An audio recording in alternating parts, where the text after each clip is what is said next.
Bom dia! Lindo, maravilhoso e abençoado dia na presença de Deus.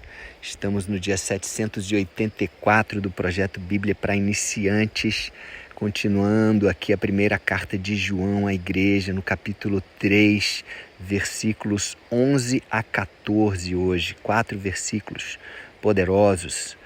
Palavra de Deus, alimento, nosso maná, pão diário, amém?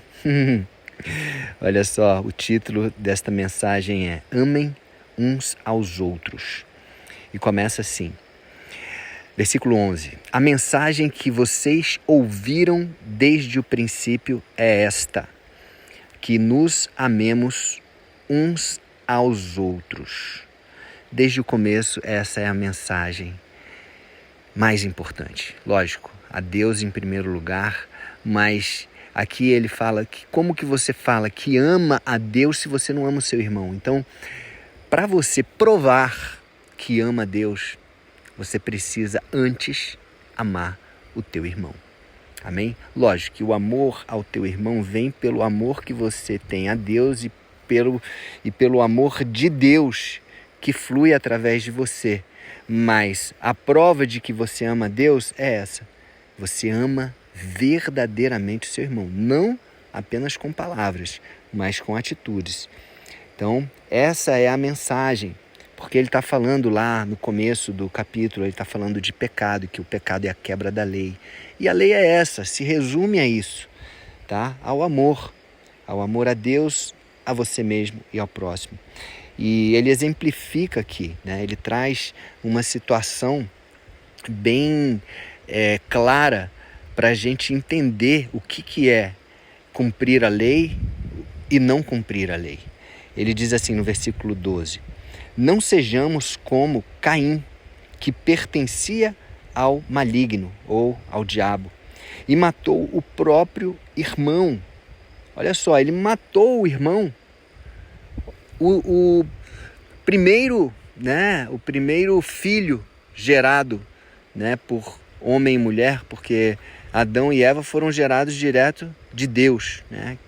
E o primeiro filho, né, gestado no ventre de Eva, Caim, matou o seu próprio irmão, Abel. E por que Caim matou Abel? Porque o que Caim fazia era mal e o que o seu irmão fazia era bom.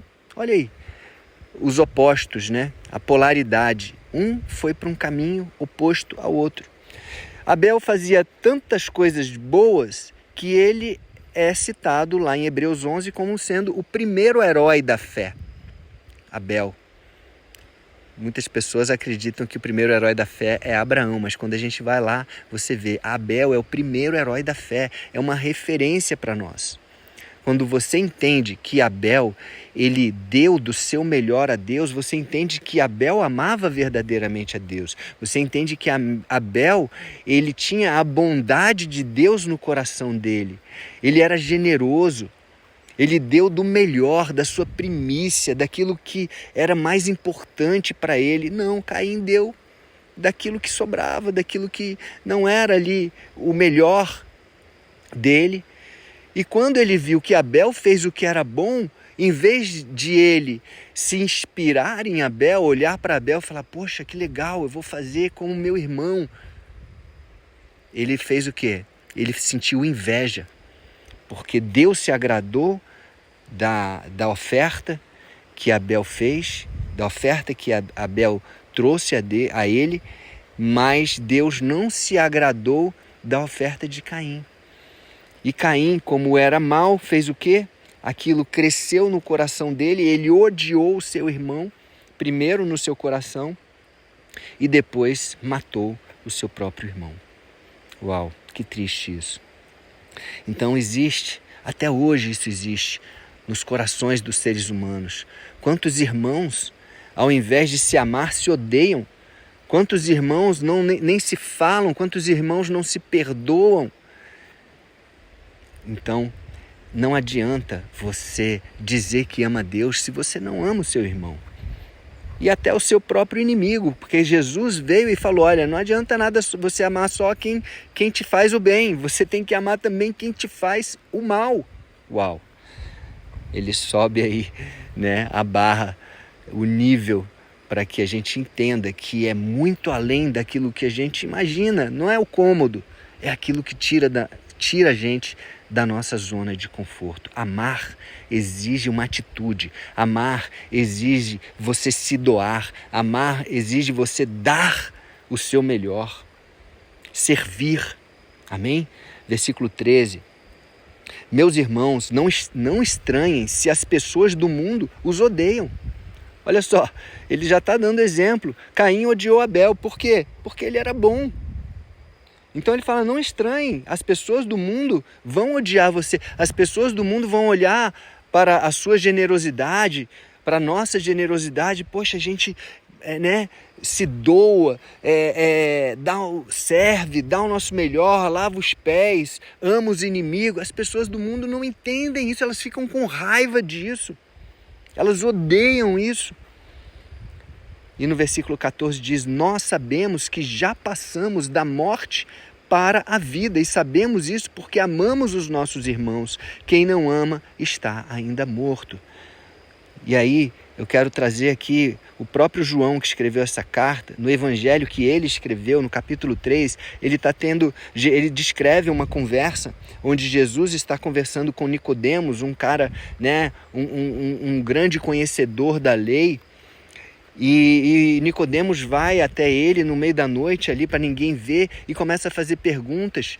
E Jesus olha para ele e fala, olha, se você não nascer de novo, você não vai entrar no reino de Deus. E aí Nicodemos, ele fica confuso com aquela afirmação de Jesus. Como assim? Então quer dizer que eu tenho que voltar para a barriga da minha mãe e nascer de novo? E Jesus fala, não. Nascido da carne é carne. Quem nasceu de pais humanos é carne. É a natureza humana, mas você precisa nascer da água e do Espírito. E quem é nascido do Espírito é Espírito. Então, nós precisamos nascer, ativar esse Espírito que está morto, dentro de nós. Nós nascemos, mas para que a gente ative esse Espírito, para que nós verdadeiramente possamos nascer e esse amor de Deus venha a entrar nos nossos corações e nos direcionar às nossas atitudes, ao nosso dia a dia, a amar, a perdoar, coisa que a nossa carne não deseja, porque é contra a carne. Lembra da luta de Gálatas 5, versículo 17, a luta entre a carne e o espírito e a carne. Existe o nosso lado da carne, existe. Se nós não alimentarmos diariamente, e você nasceu do Espírito, você precisa se alimentar espiritualmente. Assim como quando você nasce da carne, você precisa do leite, o leite da sua mãe, você precisa de comida para você continuar sobrevivendo de forma natural. Quando nascemos do Espírito, também precisamos do leite espiritual, da palavra, precisamos do nosso maná, da palavra diária, do alimento que é o pão da vida, Jesus, o verbo que se fez carne. Amém? Então, nós nascemos, nós já saímos da morte espiritual. Ele está falando aqui sobre uma morte espiritual para a vida espiritual. E sabemos isso porque amamos os nossos irmãos. Esse amor que muitas vezes ele é ilógico, ele constrange. Quantas vezes eu me senti constrangido com um amor de uma pessoa, que realmente me amou tanto. Eu falei, uau, mas que isso? Será que essa pessoa tá buscando alguma coisa, um interesse lá na frente? Porque a nossa cabeça suja acaba achando isso. Não, é um amor sem interesse. O amor lá de 1 Coríntios 13, um amor que não se ufana, não se ensoberbece, não se conduz inconvenientemente. Esse é o amor que jamais acaba, tudo sofre, tudo crê, tudo espera, tudo suporta. Esse é o amor que está sendo falado aqui, o amor ágape. Amém? Então quem manifesta esse amor ágape nasceu de novo espiritualmente e se alimenta espiritualmente diariamente. Amém? É isso. Essa é a chave. Essa é a chave. Então, amemos uns aos outros. Olha aqui o exemplo de Caim e de Abel. Quem você vai querer ser? Caim, que odiou seu irmão, que matou e que foi condenado para o resto da vida, ou Abel, que por mais que tenha sido assassinado, ele está num lugar muito melhor do que Caim. E ele inclusive é o primeiro herói da fé, lá de Hebreus 11, um exemplo para nós. Às vezes fazer o bem, humanamente a gente vai olhar, não vai ter tanta vantagem assim. Poxa, mas Jesus fez só o bem, acabou crucificado. Estevão fez só o bem, acabou apedrejado, né? Vários apóstolos acabaram, né, também sendo morrendo por mortes bem violentas. Quantas pessoas são injustiçadas? Tá bom, mas isso é o olho natural. Porque quando nós olhamos para o espiritual, quando nós olhamos o sobrenatural, uau, vale a pena. Porque a justiça de Deus é perfeita e nem olhos viram, e nem ouvidos ouviram, e nem penetrou em coração humano aquilo que Deus tem preparado para aqueles que o amam. Amém? Vamos orar? Pai amado, muito obrigado por esta palavra poderosa que nos alimenta. Alimenta o nosso coração, o nosso espírito com esse amor. Alimenta-nos, Senhor Deus, que possamos amar uns aos outros, para que possamos assim provar que amamos a Ti também. Pai, nós queremos, Pai, ser mudados, queremos ser exortados, queremos ser direcionados, capacitados, Senhor Deus, e que o Teu amor venha fluir sobre as nossas vidas, Pai. Aceitamos a Ti, Jesus, como Senhor e Salvador, nosso modelo, nossa referência. Vem, Espírito Santo, e nos capacita e nos direciona. Amém? Então é isso.